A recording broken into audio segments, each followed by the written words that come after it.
मैं अशोक कुमार शर्मा, सह आचार्य हिंदी, MSJ राजकीय महाविद्यालय भरतपुर। आज हम नाटक के बारे में अध्ययन करेंगे। नाटक की जो मूल प्रवृत्ति होती है वह अनुकरण की होती है और यह सर्वजन सुलभ विधा है। अर्थात काव्य के जब भेद किए जाते हैं तो दृश्य काव्य और श्रव्य काव्य, तो दृश्य काव्य में नाटक को लिया जाता है। कहा भी गया है कि काव्येषु नाटकम रम्यम, अर्थात काव्य मात्र में नाटक अधिक रमणीय है।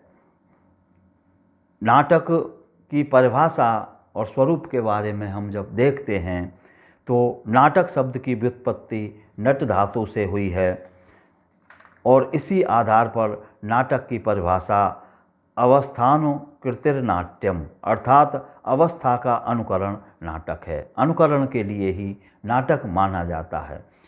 दशरूपकार धनंजय ने नृत्यम ताललयाश्रयम, अर्थात नृत्य, ताल और लय पर आश्रित रचना को नाटक बताया है।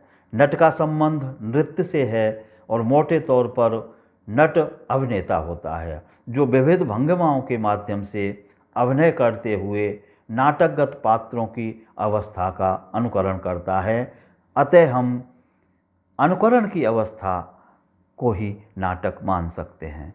आचार्य भरत मुनि ने नाटक के बारे में कहा है जिसमें स्वभावतः ही लोक का सुख दुख समन्वित होता है और जिसका अंगों आदि के द्वारा अभिनय किया जाता है उसे नाटक कहते हैं। सिद्धांत कौमुदी में भी वाक्यार्थ का अभिनय नाटक माना गया है। नाटक के बारे में हिंदी के विद्वानों ने भी विचार किया है, जिनमें भारतेंदु हरिश्चंद्र जी ने कहा है नाटक के संबंध में कि काव्य का सर्वगुण संपन्न प्रदर्शन ही नाटक है। इसका नायक कोई महाराज, ईश्वर अवतार या फिर स्वयं ईश्वर होना चाहिए। श्रृंगार या वीर रस में से एक रस प्रधान रहना चाहिए। 5 से 10 तक अंक रहने चाहिए। आख्यान मनोहर और श्रेष्ठ होने चाहिए। इस प्रकार से भारतेंदु ने नाटक के बारे में लिखा है। बाबू गुलाब राय ने भी नाटक का संबंध नट से माना है और अवस्थाओं की अनुकृति को उन्होंने नाटक कहा है। इसी में नाटक शब्द की अधिक सार्थकता उन्होंने मानी है। पाश्चात्य विद्वानों के अनुसार भी नाटक के बारे में चिंतन हुआ है, जिनमें निकल ने कहा है कि drama is a copy of life, a mirror of custom, a reflection of truth, अर्थात नाटक जीवन की प्रतिलिपि, प्रथाओं का दर्पण और सत्य का प्रतिबिंब है। अर्थात सत्य होता है नाटक में, समाज का जीवन की प्रतिलिपि होती है, उसमें जीवन प्रदर्शित होता है और प्रथाएं भी उसमें पाई जाती हैं। शेक्सपियर ने नाटक के बारे में लिखा है कि नाटक दर्पण सदृश ही है जिसमें प्रकृति, स्वरूप, बिंब, युग, आकृति तथा उसके प्रभाव प्रतिबिंबित होते हैं। तो नाटक के बारे में शेक्सपियर ने भी यह लिखा है। अब हम नाटक के तत्वों के बारे में चर्चा करते हैं। तो नाटक में तत्व होते हैं कथा वस्तु, पात्र और चरित्र चित्रण, संवाद, देशकाल, वातावरण, अभिनेयता, भाषा शैली और उद्देश्य। नाटक में कोई कथा होती है, क्योंकि बिना कथा के नाटक नहीं लिखा जा सकता है। तो कथानक जो होता है या कथा वस्तु होती है वह 3 प्रकार की मानी जाती है नाटकों में। एक तो प्रख्यात कथा वस्तु होती है, अर्थात उसकी कथा है किसी पौराणिक या ऐतिहासिक पात्र को लेकर के, पुरुषों को लेकर के, महापुरुषों को लेकर के और नाटक को लिखा जाता है। दूसरी उत्पाद्य कथा होती है। इसमें नाटककार अपनी कल्पना के आधार पर और कथा वस्तु का निर्माण करता है, पात्रों का निर्माण करता है। तीसरी कथा नाटकों की होती है मिश्र, अर्थात जिसमें प्रख्यात कथा वस्तु भी होती है और उत्पाद्य कथा वस्तु भी होती है। कल्पना के द्वारा उस कथा में नवीनता भी लाता है नाटककार, और उनसे मिलाकर के जो कथा वस्तु तैयार की जाती है वह मिश्र कथा वस्तु मानी जाती है। अब नाटक की कथा है और उस कथा का किस प्रकार से विकास होना चाहिए, इसके बारे में भी भारतीय विद्वानों ने और पाश्चात्य विद्वानों ने पर्याप्त चिंतन किया है, और उन्होंने माना है कि नाटक है वह एक निश्चित क्रम से, या नाटक की कथा का निश्चित क्रम से विकास होना चाहिए।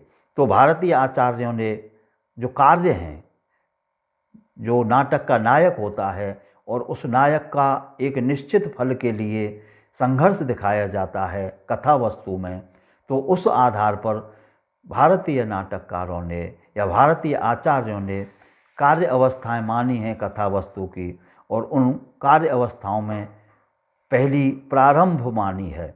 तो प्रारंभिक जो अवस्था होती है, इस अवस्था में फल का बोध और प्राप्ति की आकांक्षा का उदय होता है नाटक की कथा वस्तु में। दूसरी कार्य अवस्था मानी है प्रयत्न। तो इस अवस्था में फल प्राप्ति के लिए और प्रयत्न दिखाई दिया जाता है या दिखाया जाता है। तीसरी प्राप्त्याशा कार्य अवस्था है। इस कार्य अवस्था में फल प्राप्ति की आशा होने लगती है। चौथी नियताप्ति है। इसमें फल प्राप्ति की निश्चितता दिखाई देने लगती है। और अंतिम अवस्था फलागम है। तो फलागम की अवस्था में फल प्राप्त हो जाता है नायक के लिए, नायक जिस लक्ष्य के लिए संघर्ष कर रहा है।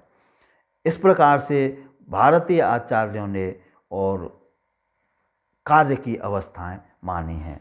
पाश्चात्य नाट्यशास्त्रियों ने भी और कथा के विकास की दशाओं को स्पष्ट किया है। तो उनके अनुसार भी सबसे पहली जो अवस्था है वह प्रारंभ की है, दूसरी विकास की है, तीसरी चरम सीमा की है, और चौथी उतार की है, और पांचवी अंत है। तो हमारे यहाँ जो भारतीय काव्यशास्त्रियों ने या भारतीय नाट्यशास्त्रियों ने जो अवस्थाएं मानी हैं, लगभग उसी प्रकार की अवस्थाएं पाश्चात्य विद्वानों ने भी मानी हैं।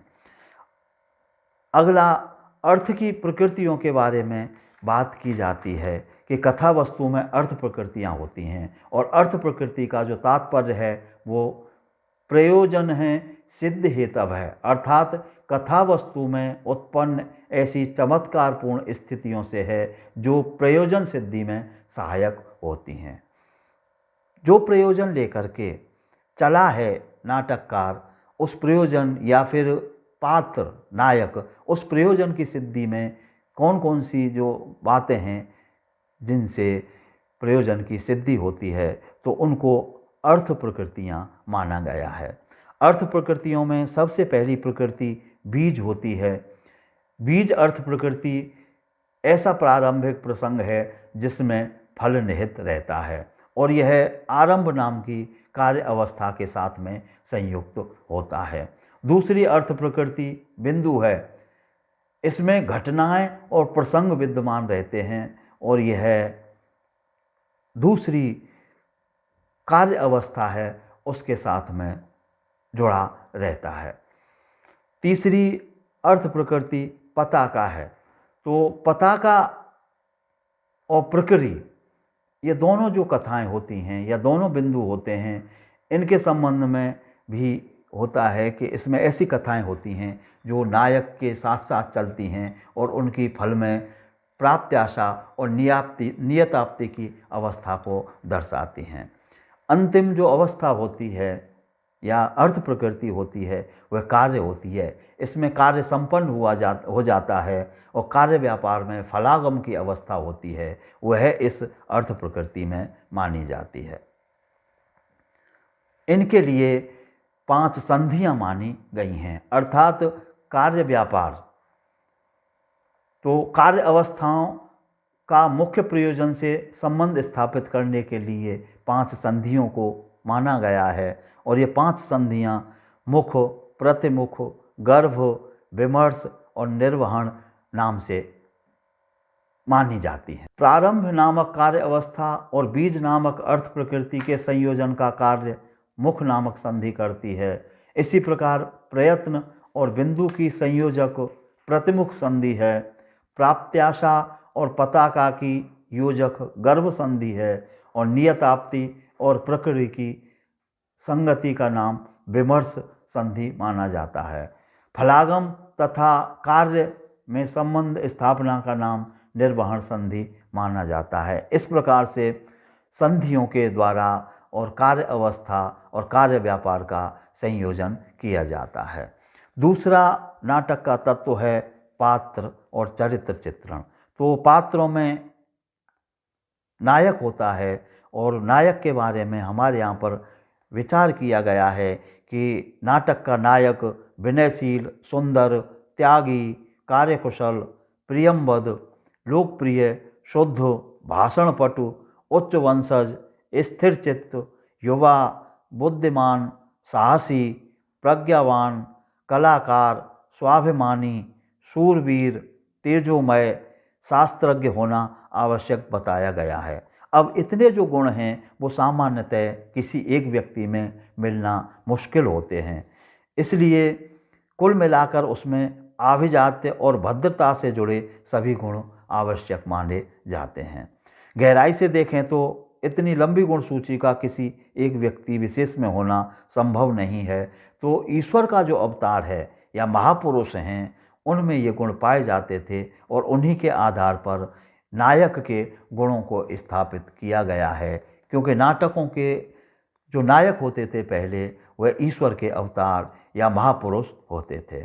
आज के संदर्भ में नाटकों के मानदंड बदल रहे हैं और सामान्य व्यक्ति भी किसी नाटक का नायक हो सकता है नए नाटकों में, और उसमें संघर्ष की शक्ति का दिखाया जाना आवश्यक माना जाता है। शास्त्रीय आधार पर नाटक के 4 प्रकार माने गए हैं। पहला धीरोदात्त नायक होता है और दूसरा धीर ललित होता है, तीसरा धीर प्रशांत होता है और चौथा धीरोदत्त होता है।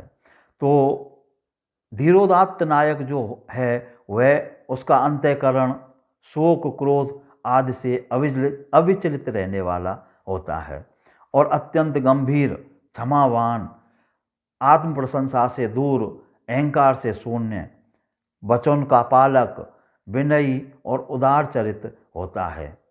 इस प्रकार के नायकों में मर्यादा पुरुषोत्तम, राम, धर्मनिष्ठ युधिष्ठिर आदि माने जाते हैं। धीर ललित नायक में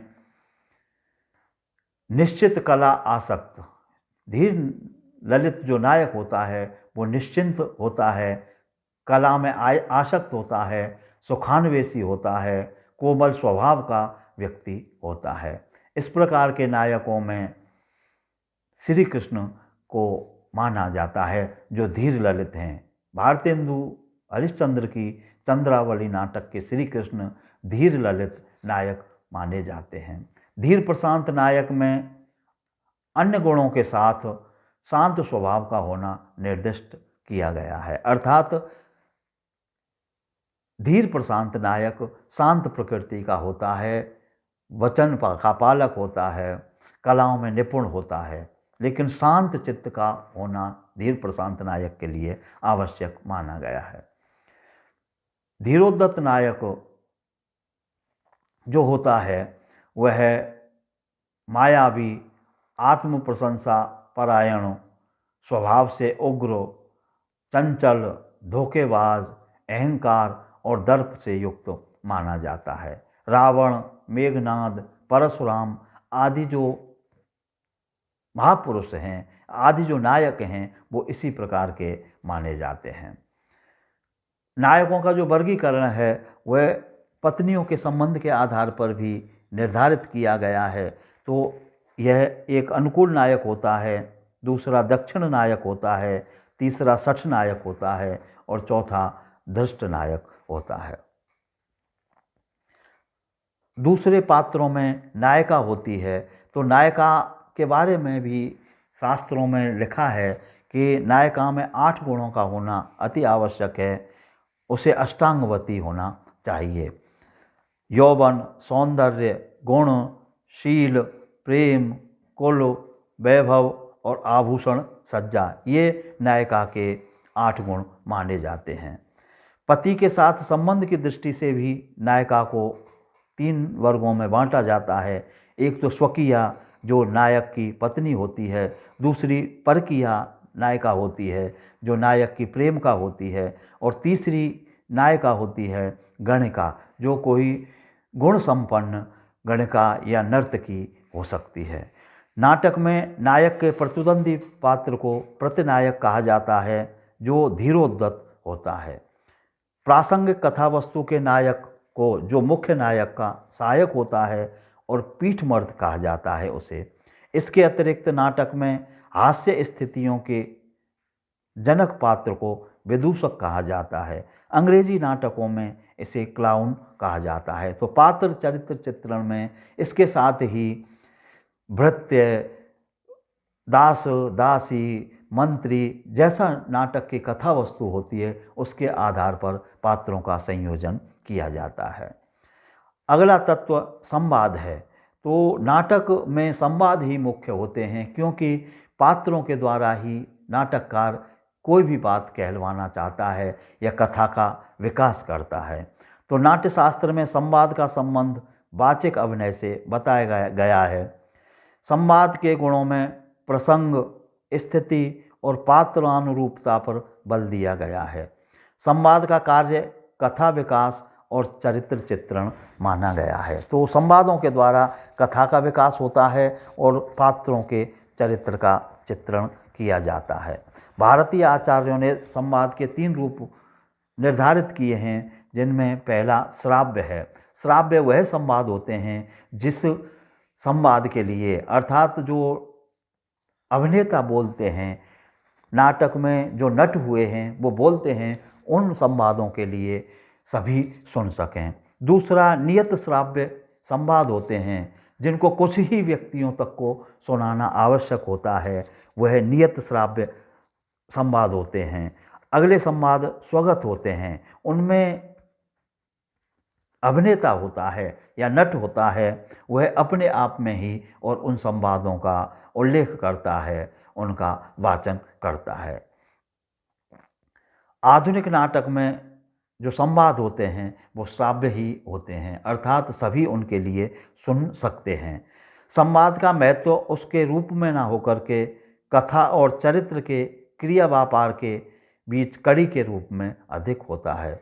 जो कथा चल रही है वह, और जो चरित्र चित्रण हो रहा है, पात्र जो कर रहे हैं, उसके बीच में कड़ी होते हैं। संवादों के द्वारा कथा को और पात्रों के चरित्र को जोड़ा जाता है। संवाद को हम 2 भागों में बांट सकते हैं। ऐसे संवाद जो एक पात्र दूसरे पात्र के साथ बातचीत करते हुए बोलता है, जिनके माध्यम से स्वयं उसी का चरित्र व्यक्त होता है। एक तो वह संवाद होते हैं कि स्वयं जो पात्र है वह संवाद बोलता है और अपने संवादों के द्वारा ही और स्वयं के व्यक्तित्व को स्पष्ट करता चलता है। दूसरे बेसंवाद होते हैं, या दूसरे संवाद जो पात्र बोलते हैं, दूसरे पात्र बोलते हैं और उस पात्र के द्वारा किसी तीसरे पात्र के चरित्र का व्याख्यान होता है या उद्घाटन होता है। इस प्रकार संवाद माने जाते हैं। अगला तत्व देश काल अथवा वातावरण माना जाता है नाटक का। तो देश काल का संबंध कथा वस्तुगत घटनाओं और स्थितियों, पात्रों और उनकी समस्याओं, पात्रों की वेशभूषा और आचरण आदि सभी पक्षों से रहता है। मंच पर जिस भी दृश्य की योजना की जाती है वह दृश्य मंच सज्जा से लेकर के अपने प्रस्तुतिगत सभी घटकों में एक विशिष्ट वातावरण की सर्जना करता है। यह सर्जना देश काल में एक परिवेश विशेष को लक्षित करती है, अर्थात नाटक की कथा वस्तु जिस प्रकार की होती है उस प्रकार के वातावरण का, उसी प्रकार के समय का मंचन में, पात्रों में और निर्धारण किया जाता है, जो देश काल और वातावरण बिंदु के अंतर्गत माना जाता है। अगला जो तत्व है वह अभिनेता है, क्योंकि नाटक का जो विशेष गुण है, अन्य काव्यों से, अन्य विधाओं से यह विशेष गुण है अभिनेता, अर्थात कथा के लिए अभिनय किया जाता है मंच पर। तो अभिनेता का अर्थ नाटकगत पात्रों के जीवन को अभिनेताओं द्वारा अपने ऊपर आरोपित करके उसकी मंच पर अनुकरणात्मक प्रस्तुतिकरण यह माना जाता है। अर्थात नाटककार ने, नाटक लेखक ने जो पात्र रचे हैं अपने नाटक में, तो उन पात्रों को कोई सजीव व्यक्ति अपने ऊपर आरोपित करता है और उसी प्रकार के क्रियाकलाप जो नाटक लेखक ने और निर्धारित किए हैं अपने ऊपर आरोपित करके उनका अनुकरण करता है। यह अभिनेता के गुण में आता है। भारतीय आचार्यों ने शास्त्रीय आधार पर अभिनय के निश्चित प्रकार किए हैं, अर्थात अभिनय किस प्रकार के होते हैं तो उनके बारे में कहा है। एक तो आंगिक अभिनय होता है। तो आंगिक अभिनय आंगिक अभिनय वह है जिसमें नट और नटी अभिनेता अपने अंग प्रत्यंगों के संचालन के द्वारा अभिनय करते हैं, अर्थात इसको शारीरिक अभिनय भी माना जाता है। दूसरा वाचिक अभिनय होता है। तो वाचिक अभिनय मुख से बोल करके किया जाता है। तीसरा आहार्य अभिनय होता है। तो आहार्य अभिनय में पात्रों के अनुरूप वस्त्र, आभूषण और अन्य प्रकार की शारीरिक सज्जा की जाती है, अर्थात किस समय का पात्र है, कैसी उसकी वेशभूषा नाटक लेखक ने निर्धारित की है, उनको अपने ऊपर आरोपित करके सज्जित होकर के जो अभिनय किया जाता है वह आहार्य अभिनय होता है। चौथा सात्विक अभिनय होता है। तो जो भाव होते हैं हृदय में, नाटककार जिन पात्रों के द्वारा भावों को प्रदर्शित करता है, तो जो नट होते हैं उन पात्रों का अनुकरण करने वाले होते हैं लिखे गए पात्रों का, तो उनके जो स्वेद है, संघर्ष है, रोना है, रोमांच है, इस प्रकार के सात्विक भाव होते हैं, उन भावों को अपने ऊपर आरोपित करता है और अभिनय करता है उनका, यह सात्विक अभिनय माना जाता है। अगला तत्व भाषा शैली है नाटक का। तो नाटक स्वयं में अन्य विधाओं की तुलना में कथा वस्तु और पात्र योजना के स्तर पर एक अतिरिक्त सावधान विधा है, इसलिए इसकी सारी सावधानी इसकी भाषा शैली पर निर्भर करती है, क्योंकि संवादों के द्वारा यह पूरा नाटक और कथा वस्तु और पात्रों का विकास होता है। तो भाषा पर विशेष ध्यान दिया जाता है, उसकी शैली पर भी विशेष ध्यान दिया जाता है नाटकों में। नाटक की भाषा शैली का संबंध इसके वाचक अभिनय से है जो संवादों के माध्यम से मुखरित होता है। तो भाषा शैली संवादों में आती है, अर्थात संवाद जो होते हैं भाषा शैली में आते हैं। तो इसमें ध्यान रखना होता है कि पात्र किस प्रकार का है, कौन से वर्ग का है, उस वर्ग के अनुरूप ही पात्रों की भाषा शैली हो। राजा महाराजा है, ब्राह्मण है, तो उसकी भाषा संस्कृतनिष्ठ होनी चाहिए। भृत्य है, दास है, उसकी ग्रामीण क्षेत्र की भाषा होनी चाहिए। इस प्रकार से नाट्यशास्त्र में निर्देश किया गया है भाषा के संबंध में। नाटकगत भाषा शैली की सफलता का आधार नाटक की चेतना की पूर्ण संप्रेषणीयता ही है, अर्थात नाटक को किस प्रकार से संप्रेषित कर सकते हैं हम, उसकी भाषा को इसी प्रकार की होना चाहिए जिससे नाटककार या नाटक का लेखक है वो अपने मंतव्य को और दर्शकों तक पहुंचा सके। अगला इसका तत्व उद्देश्य है। तो भारतीय चिंतक नाटक को अनिवार्यतः रस से जोड़ते रहे हैं और रस को ही नाटक की आत्मा मानते हैं और रस निष्पत्ति को नाटक का उद्देश्य है। तो रस या आनंद की दशा ही हमारे यहाँ पर मुख्य उद्देश्य माना गया है। लेकिन आधुनिक युग में नाटक के उद्देश्य को जीवन से जोड़ा गया है और साहित्य जीवन का उपकारक है, इसलिए जीवन को दृष्टि और गति प्रदान करता है। नाटक भी जीवन को दृष्टि और गति प्रदान करने वाली एक साहित्य विधा मानी जाती है। अतः नाटक का उद्देश्य आज के समय में, आधुनिक युग में, कि नए प्रकार का जीवन दर्शन देना, नई समस्याओं से सुलझने की स्थिति पैदा करना, यथार्थ को चित्रित करने का माना जाता है। नाटक का उद्देश्य जहाँ जीवन के महत्व को रेखांकित करना है, वहीं जीवन को आनंद प्रदान करना भी माना जाता है। इस प्रकार से नाटक के उद्देश्य तत्व को हम मान सकते हैं कि नाटक में समाज की, जीवन की समस्याओं को उठा करके और आनंदप्रद जीवन बनाने के लिए नाटककार अपने नाटक को लिखे और उसमें उसी प्रकार के भावों का संप्रेषण करे। यह उद्देश्य नाटक का माना जाता है। इस प्रकार से आज हमने नाटक के संबंध में, नाटक के तत्व और नाटक की परिभाषाओं का अध्ययन किया। धन्यवाद।